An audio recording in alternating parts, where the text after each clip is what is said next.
મિત્રો આપણે અહીંયા ચીઝની રેસીપી લઈને આવ્યા છે। અહીં આપણે 1 લીટર દૂધમાં અડધું ફાડું લીંબુ નીસવીને આપણે ઉકાળી લેશું। આપણું દૂધ ઉકળશે એટલે આપણું પનીર છે તે અલગ પડી જશે અને પાણી અલગ પડી જશે। તમે જોઈ શકો છો કે આપણો પનીરનો ભાગ છે તે અલગ પડી ગયો છે।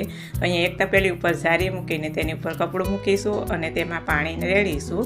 આપણું પાણીનો ભાગ જુદો પડશે, તેમાં ઉપર ઠંડુ પાણી નાખીશું અને તેને દબ્બીને આપણે મૂકી દઈશું। એક વાટકો લેશું, તેમાં 2 ઘૂંટડા પાણી નાખીશું અને ઈનો નાખીશું।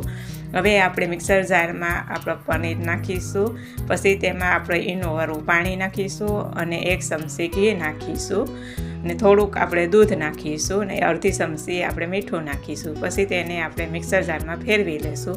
તમે જોઈ શકો છો કે આપણું ક્રીમ છે તે બનીને મસ્ત થઈ ગયું છે, તો તેને આપણે એક ડબ્બીમાં કાઢી લેશું। પછી તેને 5 કલાક સુધી આપણે ફ્રીઝરમાં મૂકી દઈશું। તો રેડી છે આપણું ચીઝ।